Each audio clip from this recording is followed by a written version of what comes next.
Kita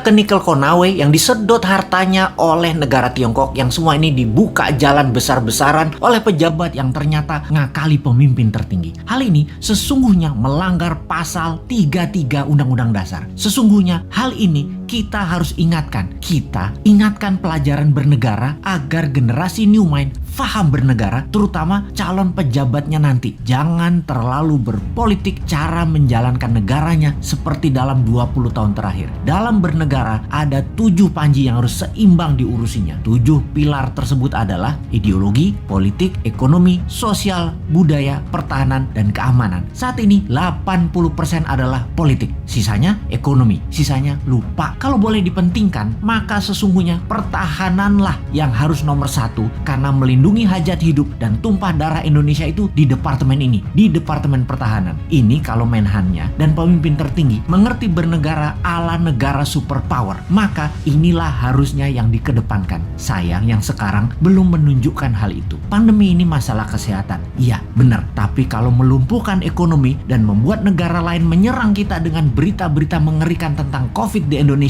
dan pemerintah saat ini tidak mengcounternya, ini menunjukkan lemahnya hubungan internasional dan pertahanan luar negeri Indonesia. Tidak ada counter propaganda di luar negerinya. Berita Indonesia demikian parahnya di luar negeri. Seakan pandemi di Indonesia itu paling parah, lebih parah dari India yang memapar hampir 30% manusia di India. Sementara di Indonesia itu hanya 10%-nya India, tapi citranya di luar negeri lebih parah. Itu saja contoh bagaimana bernegara Indonesia itu jago kandang, dan ini berbahaya. Itu nanti oleh New Mind tidak boleh terjadi lagi. Represif menekan itu jangan ke rakyat, tapi negara lain yang merugikan kita itu yang ditekan. Kembali ke negara berdaulat dan pejabatnya faham bernegara, maka setiap langkah harus menguntungkan masyarakat adalah wajib, serta melindungi tumpah darah Indonesia itu adalah wajib. Lalu kita semua tahu apa yang namanya nation interest. Setiap negara punya tujuan bernegaranya. Demikian juga negara besar seperti Tiongkok. Negara ini mau menantang Amerika sebagai New World Order, sebagai sheriffnya dunia. Di kampanyenya mereka selalu manis, tidak mau perang tapi maunya dagang. Dan ternyata dagangnya selalu menguntungkan Tiongkok lebih banyak dan mengambil bahan baku negara lain. Tetapi propagandanya manis, Tiongkok mau bantu, Tiongkok bantu. Sungguh, kalau negara mau menjadi negara superpower, maka negara tersebut harus ada yang didominasi. Makanya Tiongkok yang telah mendominasi perdagangan dunia, mendominasi distribusi dunia, mendominasi produk murah, mau mendominasi energi yang namanya baterai. Untuk mendominasi baterai, mereka perlu nikel. Untuk itu,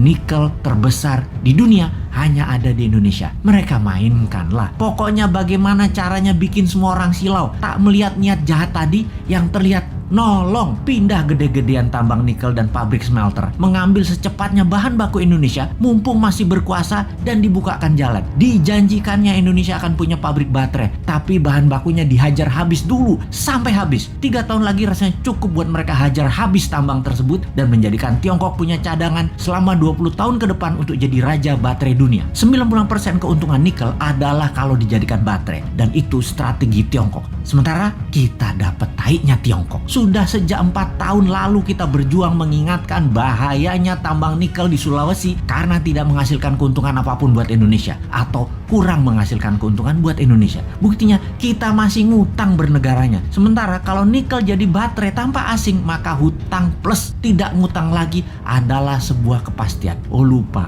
doktrin di kepala para pejabat Indonesia saat ini kan Indonesia tidak mampu berdiri sendiri tanpa asing. Wahai pejabat, realistiklah. Kalau nikel tambangnya membuat kita kaya, saat ini kita nggak ngutang lagi sekarang. Tetapi mengapa masih ngutang? Mengapa masih naikin pajak? Pejabat tertinggi, sadarlah. Pejabat-pejabat tadi berlindung di balik kebaikan Anda. Namun sesungguhnya kebijakan mereka membahayakan Indonesia, anak cucu Anda, dan anak cucu kita.